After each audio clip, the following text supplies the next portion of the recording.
In the seemingly tranquil town of Maine, a storm is brewing beneath the surface of the Wilson family. When 16-year-old Emily Wilson vanishes without a trace, Detective Sarah Miller, a seasoned investigator battling her own personal demons, is thrust into a haunting case. As Sarah and her ambitious partner, Detective Mark, delve into the investigation, they uncover a web of secrets and lies. David Wilson, Emily's father, presents a facade of a successful businessman, but his controlling nature and hidden resentments raise suspicion. Katherine, Emily's mother, appears to be a fragile and submissive figure, while 18-year-old Noah, Emily's brother, harbors a chilling detachment. Each member of the Wilson family becomes a suspect, and the idyllic image of their lives begins to crumble. What dark truths are they concealing? What really happened to Emily? Prepare for a gripping journey into the depths of a fractured family, where the past refuses to stay buried, and secrets can have deadly consequences. Watch until the end to witness the shocking climax. Don't forget to leave your theories in the comments below, and please like and subscribe for more thrilling mysteries. The town of Havenwood, Maine was postcard perfect. Nestled amidst rolling hills that bled into the rugged coastline, it was the kind of place where summer evenings hummed with the lazy drone of cicadas, and the scent of salt and pine mingled in the air. White picket fences lined streets shaded by ancient maples, their leaves ablaze in the early hues of autumn. Children's laughter usually echoed through the crisp air, a soundtrack to the idyllic scene. Usually. Today, however, an unsettling silence hung heavy, broken only by the mournful creak of an empty swing set in the Wilsons' backyard. The Wilson house, a stately Victorian with a wraparound porch, stood at the end of a quiet cul-de-sac. It exuded an air of prosperity and order: manicured lawn, flower beds bursting with vibrant chrysanthemums, a gleaming SUV parked in the driveway. But behind the polished facade, a disquiet pulsed, a discordant note in Havenwood's otherwise harmonious melody. 16-year-old Emily Wilson had vanished without a trace 2 days prior. One moment she was there, laughing with her friends at the town's annual harvest festival, the next swallowed by the twilight as if she'd never existed. There were no witnesses, no clues, no shred of evidence to explain her disappearance. The perfect image of Havenwood and the Wilsons had been shattered. Inside the house, a palpable tension thickened the air. David Wilson, Emily's father, paced the living room like a caged animal. A successful real estate developer, he was a man accustomed to control, his sharp features and steely gaze brooking no argument. Now that control was visibly slipping. His jaw clenched. His eyes darted around the room as if searching for an answer etched into the walls. "Nothing, Sheriff? Absolutely nothing." His voice, usually a commanding baritone, was rough with frayed anxiety. Sheriff Thompson, a stout man with weary eyes, shook his head slowly. "We're doing everything we can, Mr. Wilson. Every deputy is out there. We've got search teams combing the woods, the coastline. We're even checking with the neighboring towns." Across the room, Katherine Wilson sat rigidly on the edge of the sofa, her hands clasped so tightly her knuckles were white. Once a vibrant woman, she now appeared withered, her eyes hollow and haunted. She hadn't shed a tear, not that anyone had seen. It was as if she'd retreated into herself, a fragile doll wound down. Their son, Noah, stood silently by the window, his back to them. At 18, he was Emily's older brother, a brooding figure with a perpetual shadow lurking in his eyes. He'd always been the quiet one, the observer, but now his silence felt heavier, laden with unspoken words. He stared out at the empty swing in the backyard, its rhythmic creak a haunting counterpoint to the turmoil within the house. Detective Sarah Miller, a woman in her late 30s with a sharp intellect and a weariness that belied her age, watched the family dynamics with a keen eye. She'd seen enough shattered families to know that appearances could be deceiving. The Wilsons, with their picture-perfect life, were a study in contrasts. Wealth and grief, love and unspoken resentments, unity and a deep, unsettling fracture. Something was amiss here. She felt it in her gut. The idyllic facade of Havenwood had cracked, revealing a darkness lurking beneath, and Sarah knew with a chilling certainty that finding Emily was only the beginning. The real challenge lay in uncovering the secrets hidden within the walls of the Wilson house, secrets that threatened to unravel the very fabric of this seemingly perfect family. The morning after Emily's disappearance dawned with a deceptive tranquility. A gentle mist clung to Havenwood, softening the edges of the tragedy, momentarily veiling the raw edges of fear and uncertainty. But the illusion was fragile, and as the sun burned through the haze, the reality of Emily's absence sharpened into a painful ache. Detective Sarah Miller, partnered with the eager but green detective Mark Olson, began the arduous task of piecing together the fragments of Emily's last known hours. Their first stop was, of course, the Wilson residence. David Wilson, dressed impeccably in a crisp business suit despite the early hour, greeted them at the door with a strained politeness. "Any news, detective?" His voice was controlled, almost too controlled, Sarah noted. There was a tightness around his eyes, a flicker of something she couldn't quite place. Anxiety? Impatience? Or something else entirely? "Not yet, Mr. Wilson," Sarah replied, her gaze steady. "We'd like to go over Emily's routine, her friends, any conflicts she might have had." Inside, the atmosphere remained heavy. Katherine Wilson was a ghost in her own home, drifting through the rooms with a vacant stare. She spoke in whispers, her memories disjointed and vague. Emily. She was a good girl. Quiet. She loved her books. But when pressed for specifics, details about Emily's friends or activities, Katherine's mind seemed to draw a blank. It was as if a part of her had already retreated from reality. Noah, however, presented a different kind of challenge. He was withdrawn, almost hostile.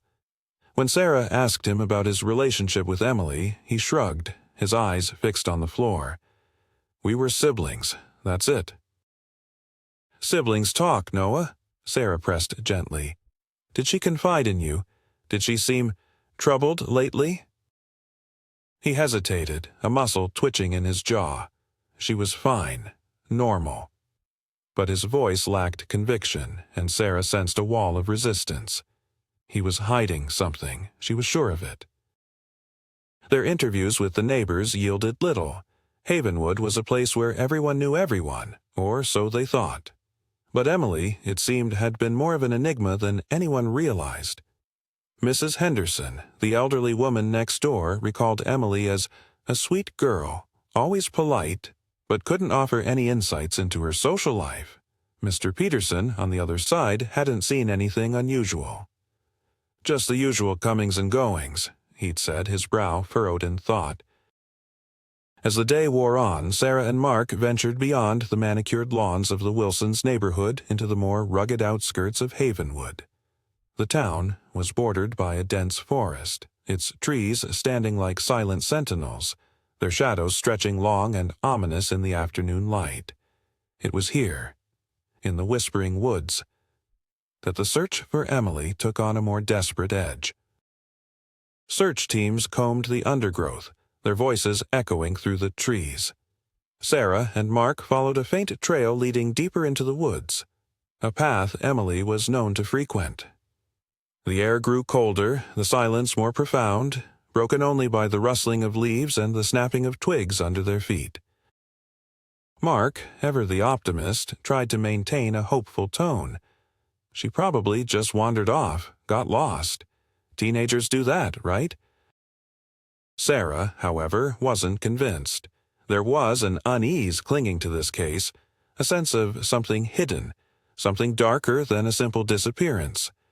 The woods, with their secrets and shadows, seemed to mirror the secrets and shadows within the Wilson family.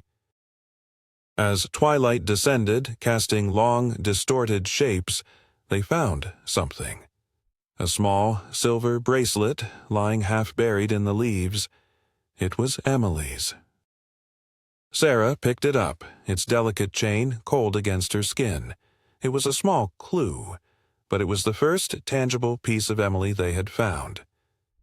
And in the growing darkness of the woods, it felt less like a sign of hope and more like a chilling whisper of what might lie ahead. Detective Sarah Miller found herself increasingly drawn into the intricacies of the Wilson family dynamic.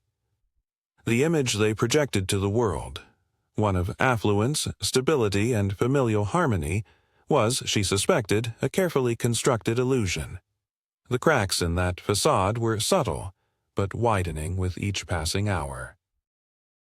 The Wilson house, for all its grandeur, felt less like a home and more like a stage set. The furniture was pristine, the decor tasteful but impersonal. There were no family photos scattered about, no evidence of the messy, lived-in chaos that usually characterized a household with teenagers. It was as if the Wilsons had meticulously curated their lives for an audience that never left. The tension between David and Katherine was palpable, a silent battle waged with clipped words and averted gazes. They occupied the same space, but their interactions were devoid of warmth or affection. It was a marriage of convenience, perhaps, or a partnership forged in duty, but certainly not one built on love. One evening, Sarah returned to the house under the pretense of needing clarification on Emily's school schedule. She found Katherine alone in the kitchen, mechanically preparing dinner. The air was thick with the scent of simmering stew, a domestic tableau that felt strangely discordant with the underlying unease. "Mrs. Wilson," Sarah began gently, "I know this is a difficult time, but any detail, no matter how small, could be crucial. Can you tell me more about your relationship with Emily?" Katherine's hands trembled as she chopped vegetables, her movements jerky and imprecise. "Emily, she was a good daughter, obedient. She didn't cause any trouble." "But was she happy, Mrs. Wilson? Did she ever confide in you about her feelings, her worries?" Katherine paused, her gaze drifting towards the window. Emily kept to herself. She had her friends, her studies. I suppose all teenagers have their secrets. "Secrets can be dangerous, Mrs. Wilson, especially within a family." Sarah's words hung in the air, heavy with implication. Katherine flinched, her eyes darting to Sarah with a flicker of fear. "I don't know what you mean, Detective." Just then, David entered the kitchen, his presence filling the room. "Is there a problem here, Detective?" His voice was sharp, possessive. "Just a few routine questions, Mr. Wilson," Sarah replied, her gaze unwavering. "Your wife has been very helpful." David placed a possessive hand on Katherine's shoulder, his fingers digging in slightly. "Katherine is still very upset. Perhaps we can continue this another time." The possessiveness was evident, but also a certain warning. As Sarah left, she couldn't shake the feeling that Katherine was a prisoner in her own home, trapped in a web of silence and fear. David's controlling behavior was unmistakable, and Sarah wondered what secrets he was so desperately trying to protect. Noah, too, remained an enigma. He was a ghost in the house, drifting through the rooms with an air of detachment. He avoided eye contact, his answers curt and evasive. Sarah sensed a deep well of anger and resentment simmering beneath his quiet exterior. One afternoon she found him in the garage tinkering with an old motorcycle. The air was thick with the smell of oil and gasoline, a stark contrast to the sterile perfection of the house. "You like working on bikes, Noah?" Sarah asked, leaning against the doorframe. He shrugged, his eyes fixed on the engine. "It's a hobby. It's a good way to escape, I imagine." He finally looked up, his gaze wary. "Escape what?" "Whatever's going on in there." Sarah gestured towards the house. "The tension, the silence. It's pretty thick." Noah's jaw tightened. "You don't know anything about my family." "Maybe not, but I know that families keep secrets, and secrets can eat people alive."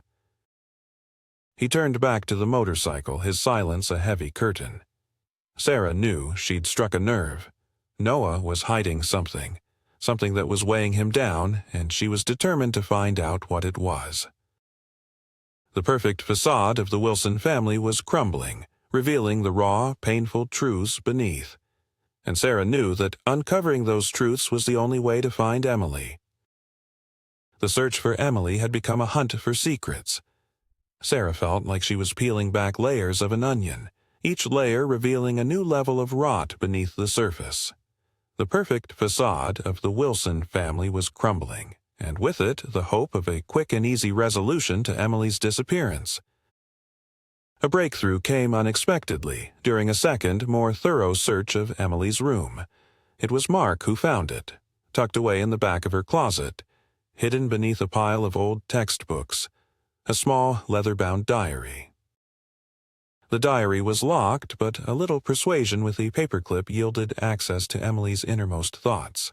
Her handwriting was neat and precise, but the words themselves were a whirlwind of teenage angst, confusion, and a growing sense of despair. The early entries were typical teenage fare: crushes, school drama, anxieties about the future. But as Sarah delved deeper, a darker picture began to emerge. Emily's relationship with her father, David, was far more strained than anyone had let on. She described him as controlling and demanding, obsessed with her grades and her future. There were hints of emotional manipulation, of David's constant pressure to conform to his expectations. "He doesn't see me," Emily wrote in one entry. "He sees a reflection of himself, a tool to achieve his own ambitions. I feel like I'm suffocating." The entries about Noah were equally unsettling. While outwardly indifferent, Emily's words revealed a complex and often painful sibling relationship. She spoke of his detachment, his brooding silences, and a sense of isolation that mirrored her own. "Noah's like a ghost," she wrote. "He's there, but he's not really present. I try to reach out, but he always pushes me away. I wonder if he even cares that I'm gone." But the most disturbing revelations were the hints of something more sinister, something unspoken. There were cryptic references to the incident, a past event that seemed to cast a long shadow over the family. Emily wrote of whispered arguments, of hushed conversations behind closed doors, and of a pervasive sense of fear that hung heavy in the air. "I heard them fighting again last night," one entry read. "Dad's voice was like thunder, and Mom was crying. Noah just sat there staring into space. I'm scared. I feel like something bad is going to happen." The diary painted a portrait of a family teetering on the brink of collapse, a family consumed by secrets and lies. It was a far cry from the image of perfection they had so carefully cultivated. As Sarah read through the entries, a chilling realization washed over her. Emily's disappearance wasn't just a mystery. It was a tragedy waiting to happen. The diary was a trail of breadcrumbs, leading her deeper into the darkness that had consumed the Wilson family. And Sarah knew, with a growing sense of dread, that the truth was far more complex and dangerous than she could have ever imagined. The present was haunted by the ghosts of the past in Havenwood.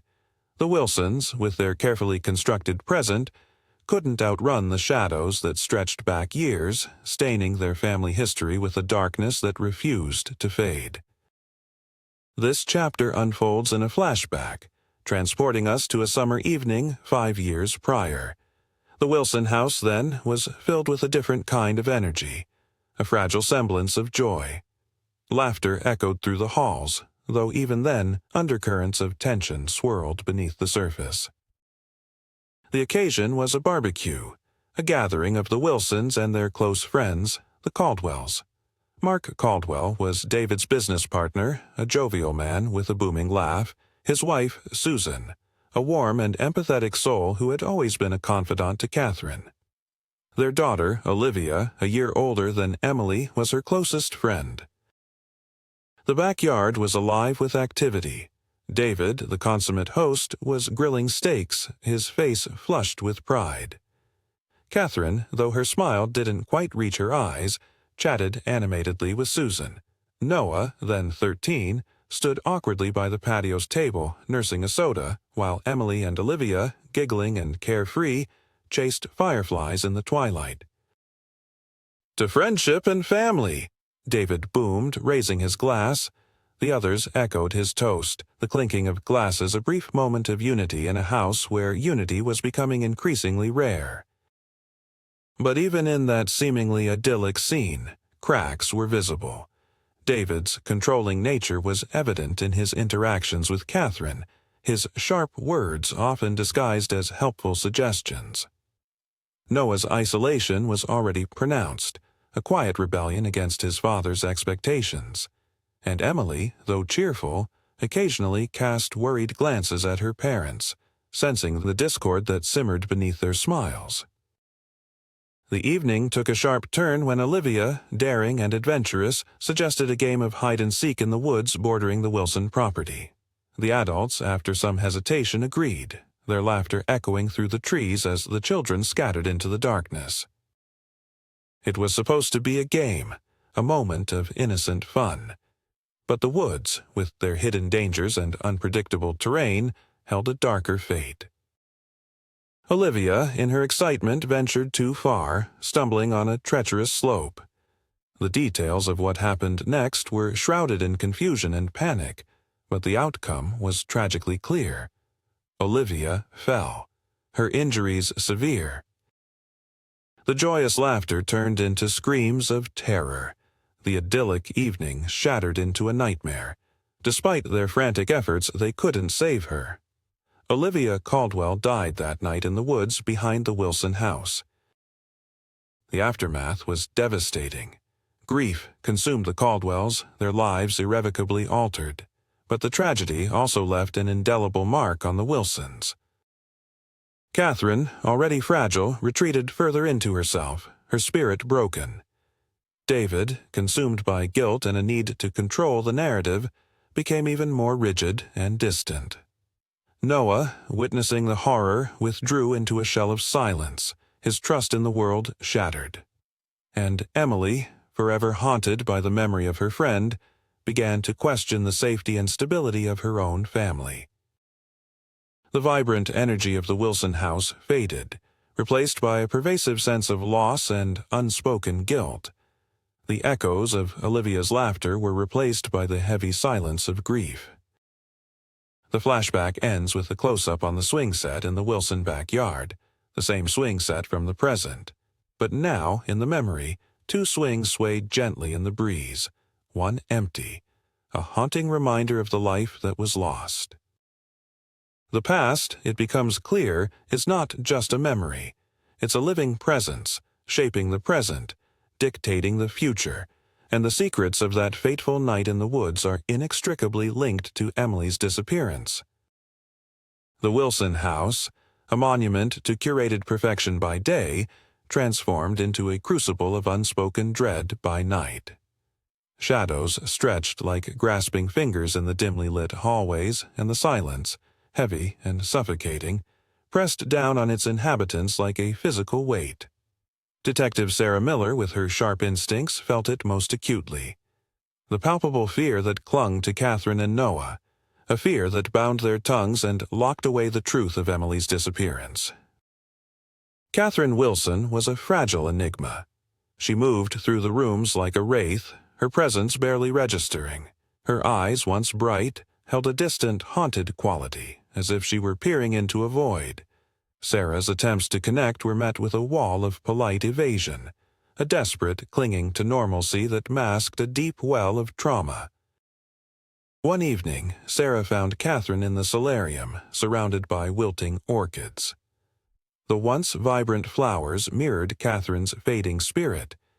She held a photograph, a faded image of Emily as a child, her face radiant with innocent joy. "Mrs. Wilson," Sarah began softly, "I know this is incredibly painful, but we need to understand Emily. To find her, we need to know her." Katherine clutched the photograph, her knuckles white. She was a light, a gentle soul. Her voice was barely a whisper, as if speaking too loudly might shatter the fragile silence. "And you, Mrs. Wilson?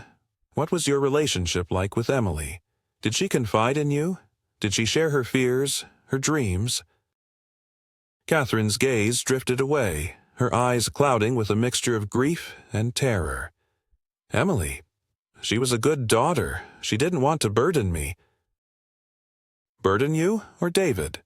Sarah's question hung in the air, sharp and probing. Katherine flinched, her body tensing. "David, he's a good father. He only wants what's best." Her voice lacked conviction, betraying the fear that lurked beneath. "Does he, Mrs. Wilson? Or does he want what he defines as best? Did Emily have a voice in her own life, or was it David's voice she echoed?" Katherine's hand trembled, and a single tear escaped her eye, tracing a path down her pale cheek. "Please, detective. I can't. David." The sentence trailed off, unfinished, the unspoken words a chilling testament to David's power. Sarah saw the fear in Katherine's eyes, a fear so profound it had silenced her, imprisoned her within the walls of her own home. It was the fear of a woman who had long ago surrendered her own voice, her own will. Noah Wilson presented a different kind of challenge. His silence wasn't fragile. It was a fortress, built of resentment and a deep-seated distrust. He moved with a guarded intensity, his eyes constantly scanning, assessing, as if he expected betrayal at every turn. Sarah found him in the shadows of the garage, meticulously cleaning his motorcycle, the rhythmic motions a form of self-soothing. The air was thick with the scent of oil and gasoline, a stark contrast to the sterile atmosphere of the house. "Working on your escape vehicle, Noah?" Sarah asked, her tone laced with a hint of irony. He paused, his gaze sharp. "It's just a bike." "It's more than that. It's freedom, isn't it? A way to get away from all of this?" Sarah gestured towards the house. Noah's jaw clenched. "You don't know anything." "Maybe not, but I see the way you look at your father. The anger, the resentment. It's there, Noah. You can't hide it." He turned away, his voice low. "He's difficult. He has expectations." "And what happens when those expectations aren't met, Noah? What happens when someone dares to defy him?" Noah's silence was heavy, pregnant with unspoken threats. Sarah could feel the tension radiating from him, a coiled spring ready to unleash. "Emily, she wasn't afraid of him," he finally said, his voice rough. "She stood up to him. She had a strength. I never did." "And what did it cost her, Noah? That strength? That defiance?" He turned, his eyes filled with a raw vulnerability that startled Sarah. "I don't know, but I'm afraid. I'm afraid of what he's capable of." The weight of silence in the Wilson house was crushing, a tangible force that bound them all. It was the silence of fear, of secrets, and of a power dynamic so toxic it had poisoned the very essence of their family. And Sarah knew that until she could break through that silence, until she could convince Katherine and Noah to confront their fear and speak the truth, the mystery of Emily's disappearance would remain unsolved, and the darkness within the Wilson family would continue to fester. The investigation into Emily Wilson's disappearance had hit a wall. Days bled into weeks, and the initial urgency had given way to a frustrating stalemate. The once promising leads had fizzled out, leaving Detective Sarah Miller and her team grasping at straws. The air in the precinct, usually buzzing with activity, was thick with a palpable sense of defeat. The pressure mounted. The media, initially captivated by the mystery, had grown impatient, their headlines shifting from sympathetic pleas to accusatory demands for answers. The town of Havenwood, once united in their concern, began to whisper, their collective anxiety turning into suspicion and blame. The department, eager to show progress, began to explore external possibilities, theories that felt flimsy and forced. The idea of Emily running away gained traction, fueled by the discovery of a bus ticket purchased to a neighboring town. But Sarah couldn't shake the feeling that it was a red herring. Emily's diary, with its desperate entries and hints of family discord, painted a picture of a girl trapped, not one seeking escape. She was unhappy, sure, her partner, Detective Miller, argued, spreading crime scene photos across the table. But teenagers are unhappy. Doesn't mean they vanish. The ticket, the lack of a note, it points to a runaway. Sarah pushed the photos aside, her gaze fixed on a close-up of Emily's empty room. Or it points to someone making it look like a runaway. Someone who wanted us to look outside the family. And who would that be? Miller countered, frustration lacing his voice. We've dug into the Wilsons. David's controlling, yeah, but is he a killer? Katherine's fragile, but she's a victim, not a perpetrator. And Noah, he's angry, but he's a kid. He's not just a kid, Sarah said, her voice firm. He's harboring something. I see it in his eyes, that flicker of fear, that hesitation. And Katherine, she's terrified. Terrified of David. Terrified of the truth. The possibility of abduction was also explored, fueled by a grainy security camera image from a gas station miles outside of town. The image showed a figure resembling Emily getting into a car with an unidentified driver. But the image was too blurry, the resemblance too vague. It felt like another desperate attempt to find an easy answer.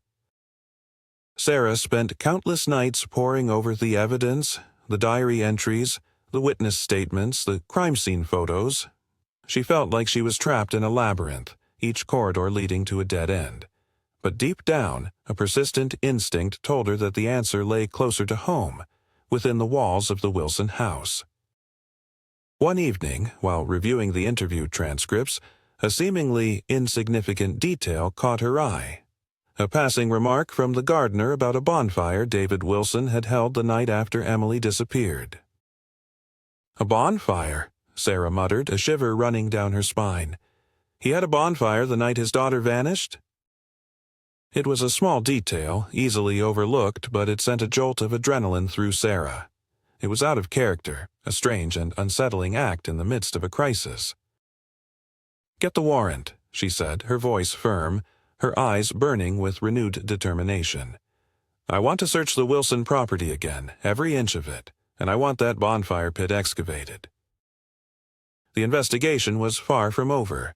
The false leads had been a frustrating detour, but they had also sharpened Sarah's focus. She knew, with a certainty that defied logic, that the truth was buried beneath the surface, hidden in the shadows of the Wilson family's secrets, and she was determined to unearth it, no matter how dark or disturbing it might be. The breakthrough came from the most unexpected of places. While searching the extensive Wilson property for the second time, prompted by the gardener's unsettling bonfire revelation, Detective Sarah Miller and her team stumbled upon something hidden, almost deliberately obscured. It wasn't on the main grounds, meticulously manicured and presented for polite society. It was deeper in the tangled woods that bordered the estate, a place where the manicured facade of the Wilson family gave way to the raw, untamed wilderness. Following a barely discernible trail, overgrown with weeds and choked by fallen branches, they found it. A cabin.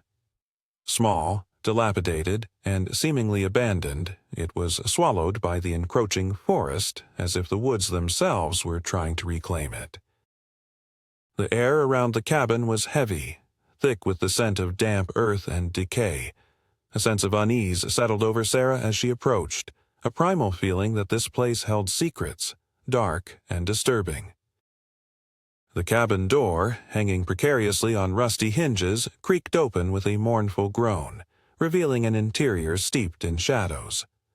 Dust motes danced in the slivers of sunlight that pierced through the gaps in the rotting wood, illuminating a scene of neglect and forgotten memories.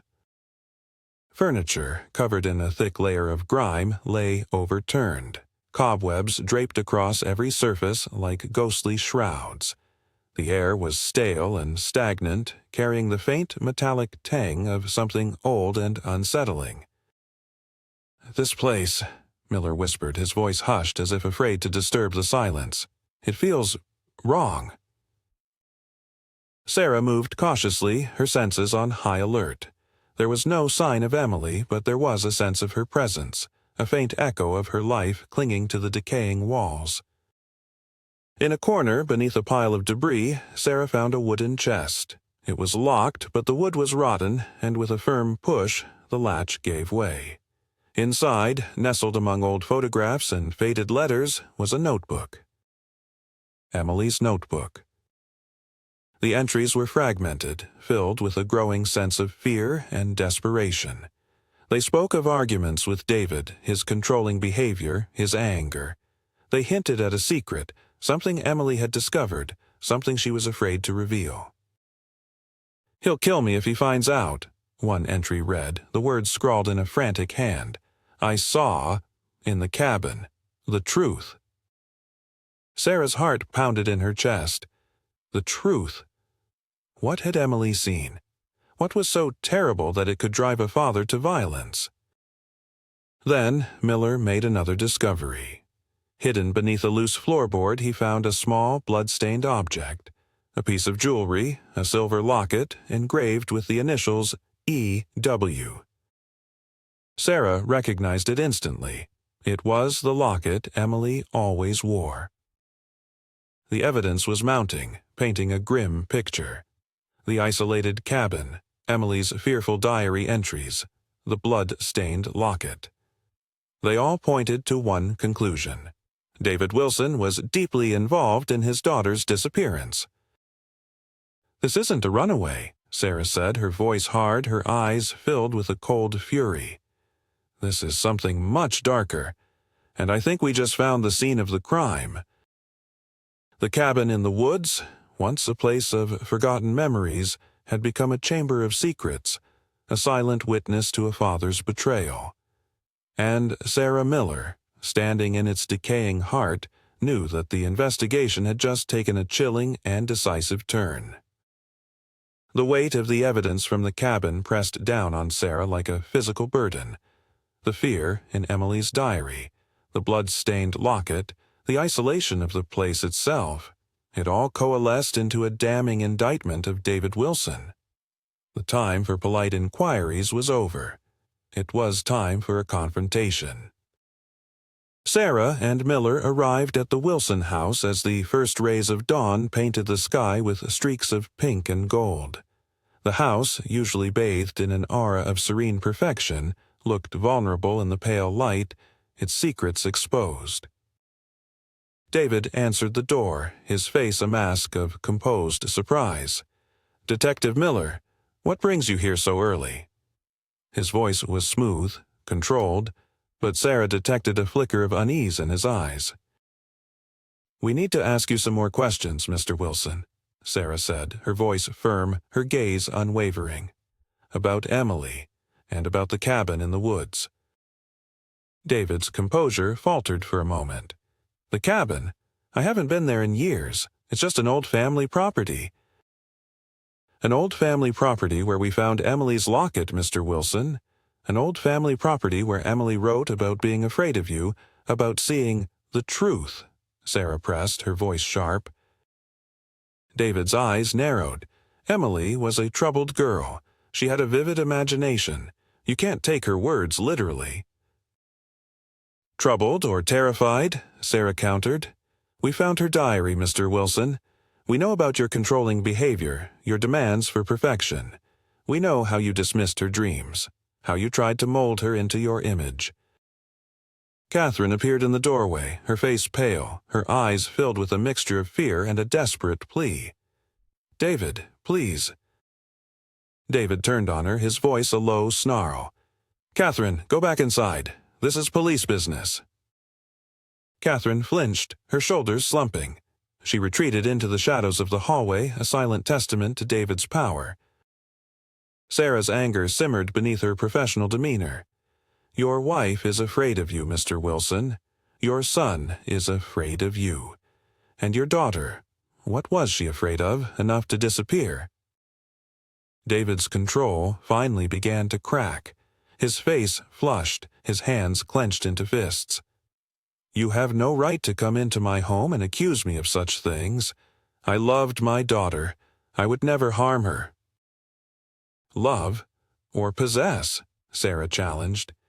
Did you love Emily, or did you see her as an extension of yourself, a reflection of your own success? Did you ever truly see her as her own person? You don't understand, David said, his voice pleading now. I only wanted what was best for her. Your best, Mr. Wilson, not hers, and what was best for her, according to you, led to her disappearance. It led to a blood-stained locket in a hidden cabin. The room was charged with tension, the air thick with unspoken accusations and buried secrets. Sarah could feel the weight of Katherine's fear, the echo of Emily's desperation. Tell me the truth, David, Sarah said, her voice firm but pleading. What happened to Emily? David's gaze darted around the room, as if searching for an escape. His carefully constructed facade had crumbled, revealing the darkness that lurked beneath. I didn't, he stammered, his voice choked with emotion, but the words died in his throat, unfinished, the silence that followed heavier than any confession. Sarah knew in that moment that the shattered trust could never be repaired. The truth was out there, buried in the secrets of the Wilson family, and she was determined to unearth it, no matter how painful it might be. The confrontation had just begun. The tension in the Wilson house was a living thing, a suffocating presence that clung to every corner. After Sarah's intense confrontation with David, the air crackled with unspoken accusations and the weight of secrets long buried. But it was Noah who bore the heaviest burden. Sarah found him in his room, the walls adorned with posters of motorcycles and rock bands, a stark contrast to the sterile perfection of the rest of the house. He sat on the edge of his bed, his head in his hands, his body trembling slightly. Noah, Sarah said softly, her voice devoid of accusation, only concern. Are you all right? He shook his head, his voice muffled. I don't know. I can't do this anymore. Katherine Wilson, though not criminally charged, faced her own form of judgment. The court of public opinion condemned her for her silence, her complicity. Her attempts to reconcile with Noah were met with a wall of pain and distrust. The bond between mother and son, once strong, was now frayed and fragile, threatening to snap under the strain of their shared trauma. Do what, Noah? Keep quiet? Protect your father? He flinched, his head snapping up. Don't say that. Don't even think it. Then tell me the truth. I know you're holding back. I see it in your eyes. What did you see, Noah? What do you know about Emily's disappearance? He looked away, his jaw clenched. It's complicated. You wouldn't understand.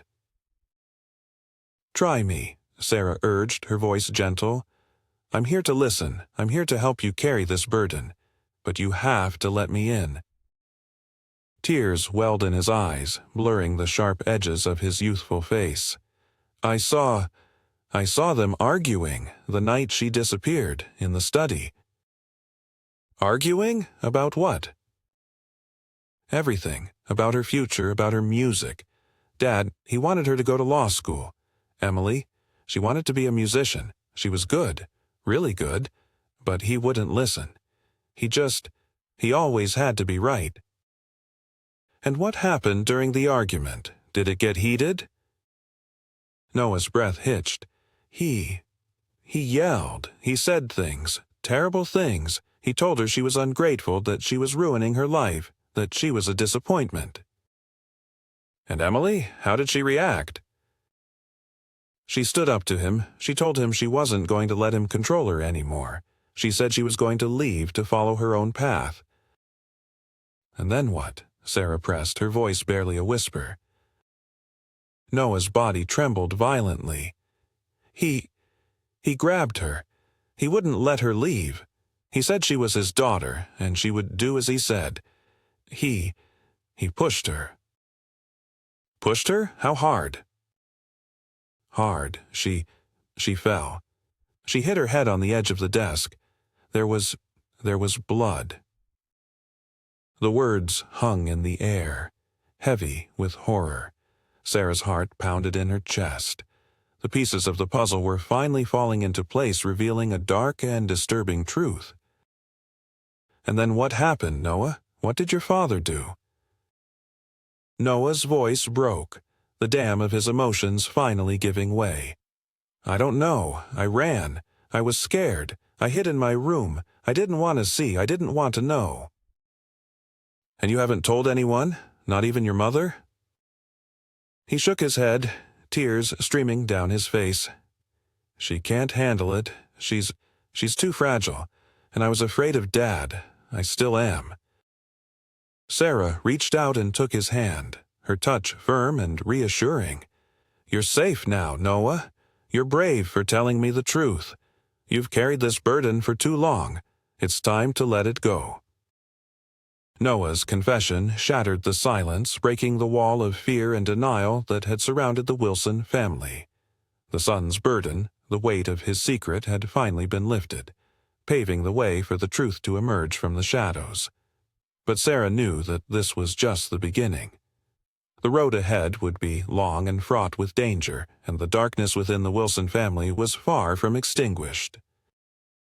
The truth about what happened to Emily Wilson didn't explode into the light.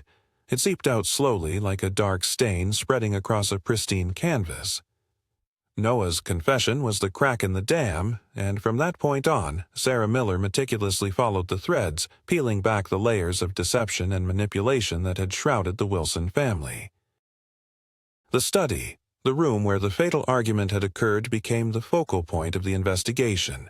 Forensic experts combed every inch, their movements precise and deliberate. They found traces of Emily's blood, faint but undeniable, embedded in the fibers of the rug near the desk. The angle of the spatter, the distribution pattern, it all corroborated Noah's account of the fall. It was an accident, a tragic, horrifying accident, but the horror didn't end there. Sarah focused her attention on David. His initial denial, his carefully constructed facade of grief, his attempts to control the narrative, they all pointed to a man desperate to protect himself, to bury the truth beneath a mountain of lies. She re-interviewed Katherine, this time away from David's watchful gaze. The woman's fear was palpable, but beneath it, Sarah sensed a deep well of suppressed anger and resentment. Katherine spoke of David's controlling nature, his need for order, his inability to accept anything less than perfection. She revealed how he had systematically eroded Emily's confidence, how he had dismissed her dreams, how he had slowly suffocated her spirit. He didn't mean to hurt her, Katherine whispered, her voice trembling. He couldn't let her go. He couldn't accept that she was her own person. The pieces began to fit together, forming a chilling picture of a family warped by control and suffocated by unspoken resentments. David, driven by his need to dominate, had pushed Emily too far. The argument had escalated, a moment of anger had turned into a moment of violence, and a young life had been tragically cut short. But then came the cover-up. Instead of calling for help, instead of facing the consequences of his actions, David had chosen to protect himself. He had cleaned up the scene, hidden Emily's body, and spun a web of lies to deceive everyone, including his own son. The weight of his actions crushed Katherine. She had been complicit, bound by fear and a desperate desire to maintain the illusion of a perfect family. She had turned a blind eye, allowed David to manipulate her, and in doing so, she had betrayed her own daughter. The psychological tension in the house was almost unbearable. The truth, once buried, now hung in the air, a suffocating presence that threatened to consume them all. The facade of the Wilson family had shattered, revealing the darkness that had festered beneath the surface for years. Sarah watched them, her heart heavy with a mixture of pity and disgust. This wasn't a case of simple malice. It was a story of twisted love, of suffocating control, of a family destroyed by its own secrets. The unraveling of the truth was a slow and agonizing process, but with each revelation, the grip of deception loosened. The light of justice, however harsh, began to pierce the darkness, illuminating the tragic fate of Emily Wilson and the devastating consequences of a father's controlling love. The truth, once unleashed, became a relentless tide, washing away the carefully constructed foundations of the Wilson family. The price of their lies was steep, exacted in broken relationships, shattered trust, and the cold, hard currency of the law. David Wilson, the once respected patriarch, found himself stripped of his power and prestige. The revelation of his controlling behavior and his role in Emily's death transformed him from a grieving father into a figure of suspicion and condemnation. The community, once quick to offer condolences, now recoiled in horror. His business associates distanced themselves, and his reputation, meticulously cultivated over decades, crumbled into dust. The legal consequences were swift and severe. Though the incident was deemed an accident, the cover-up, the obstruction of justice, and the emotional manipulation of his family led to charges of manslaughter and obstruction. The courtroom became a stage for the final act of this tragedy, where the carefully woven tapestry of lies unraveled before the cold, unyielding gaze of the law. Katherine Wilson, the silent observer, the enabler, also faced the repercussions of her choices. Her complicity in the cover-up, her failure to protect her daughter, left her ostracized and consumed by guilt. The fragile facade she had maintained for so long shattered, revealing a woman hollowed out by years of fear and submission. The marriage, once a symbol of success and stability, disintegrated into a bitter wasteland of recrimination and regret. The shared life they had built together was irrevocably tainted by the secrets they had kept, the lies they had told, and the love they had betrayed. Noah, the son caught in the crossfire, emerged from the ordeal scarred but with a fragile hope for healing. His courage in revealing the truth offered a glimmer of redemption in the midst of the darkness. However, the experience left him with deep emotional wounds, a profound distrust of authority, and the burden of knowing the terrible secret that had torn his family apart.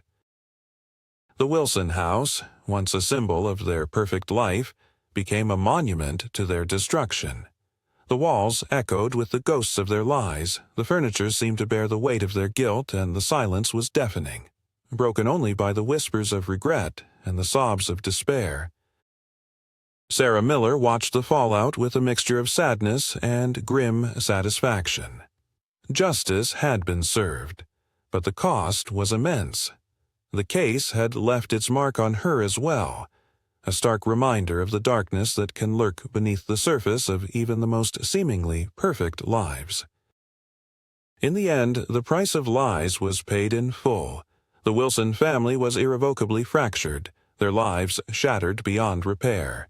The truth had emerged, but it had left behind a landscape of desolation, a testament to the destructive power of secrets and the enduring consequences of betrayal. The story served as a chilling reminder that even in the pursuit of perfection, the human heart remains vulnerable, capable of both great love and unspeakable darkness.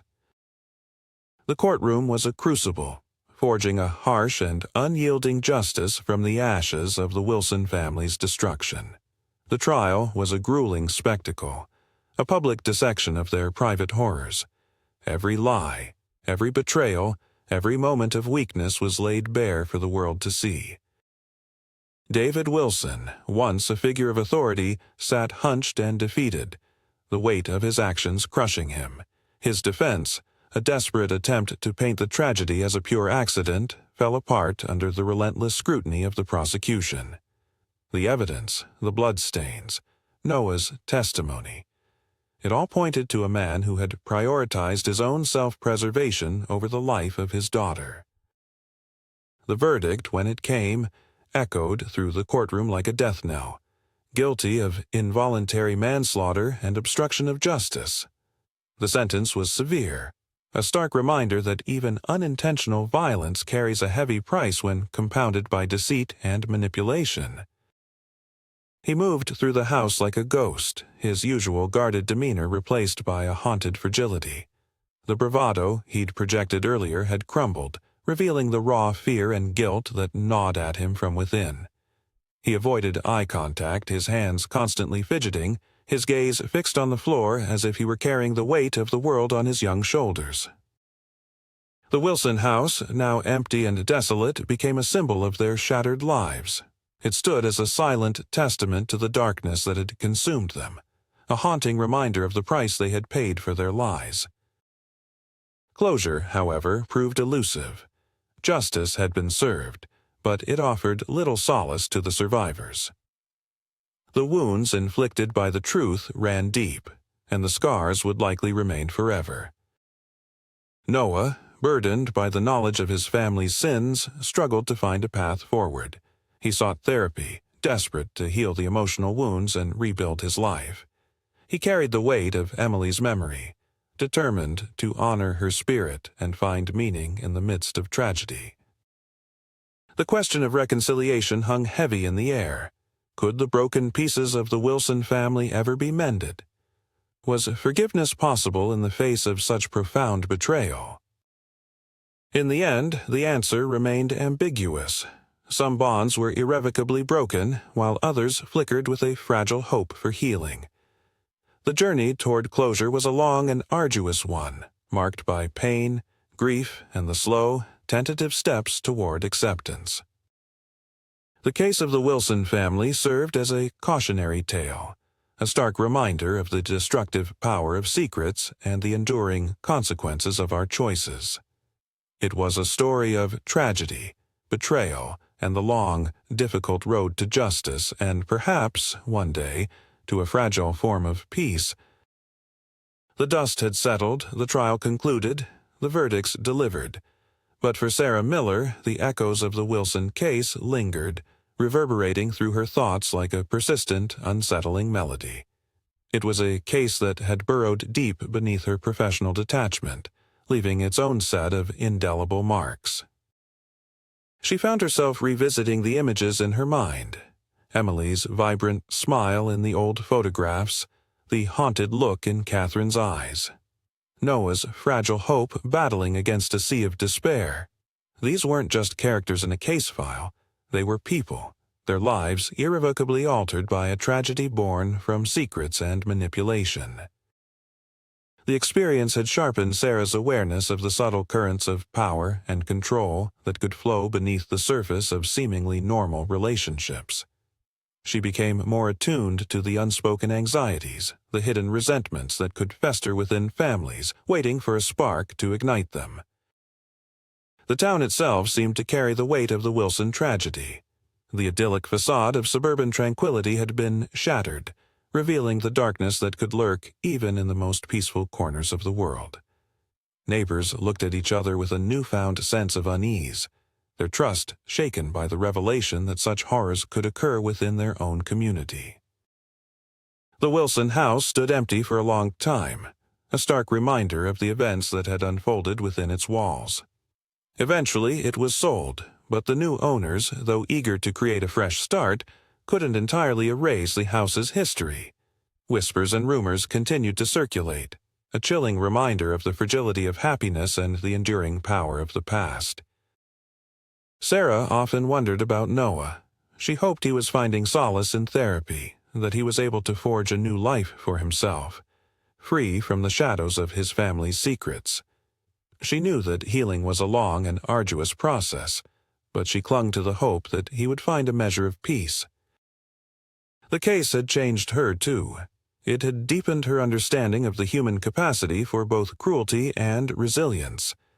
It had reinforced her belief in the importance of truth, even when it was painful, even when it shattered illusions. As time passed, the Wilson case faded from the headlines, but it remained etched in Sarah's memory. It was a scar, a permanent reminder of the darkness she had confronted and the enduring impact it had on the lives of those involved and the community around them. It was a story that served as a constant reminder that even in the pursuit of justice, some wounds never fully heal, and some scars remain forever. The final chapter wasn't a neat resolution, but rather a chilling echo, a lingering unease that hinted at the cyclical nature of tragedy. The Wilson case, with its layers of deceit and dysfunction, served as a stark warning, a cautionary tale that resonated far beyond the confines of that single family. Years passed, and the town began to heal, or so it seemed. New families moved into the neighborhood, their laughter and energy filling the spaces once haunted by the Wilsons' pain. The surface of life returned to its placid normalcy, the memory of Emily's death fading into a distant, almost forgotten ache. But Sarah Miller, forever marked by her involvement in the case, couldn't shake the nagging sense of unease. She saw patterns, subtle but disturbing, in other families she encountered. The quiet desperation in a wife's eyes, the barely suppressed anger in a husband's voice, the withdrawn silence of a child. These were the warning signs, the red flags that society often chose to ignore. One evening, while working late, Sarah received a call about a missing teenager. The details were eerily familiar. A seemingly normal family, a weekend trip gone wrong, conflicting stories, and an unsettling undercurrent of tension. As she delved into the investigation, a cold dread crept over her. It was as if she were reliving the Wilson case, the same insidious rot spreading beneath a veneer of normalcy. She visited the family's house, a picture-perfect suburban dwelling that mirrored the Wilsons in its manicured perfection. But behind the pristine facade, she sensed the same undercurrents of control and manipulation, the same unspoken fears and resentments. In the living room, she noticed a framed photograph on the mantelpiece. It was a family portrait, capturing a moment of forced happiness. The smiles seemed strained, the eyes filled with the flicker of something dark and unsettling. It was a mirror image of the photograph that had haunted her throughout the Wilson investigation. As Sarah stared at the photograph, a shiver ran down her spine. The cycle was repeating itself. The seeds of tragedy, sown in secrecy and neglect, were sprouting again in another unsuspecting family. The final scene lingered on Sarah's face, her expression a mixture of weariness, determination, and a profound sense of foreboding. The camera slowly pulled back, revealing the seemingly peaceful suburban street, a chilling reminder that the darkness could be lurking anywhere, waiting to be unearthed. The ending was deliberately ambiguous, leaving the audience with a lingering sense of unease. It was a call to vigilance, a plea to look beyond the surface and confront the hidden problems that can fester within families and society, threatening to erupt in violence and tragedy. The cycle would continue, the film suggested, unless we learn to see the warning signs and break the patterns of silence and denial.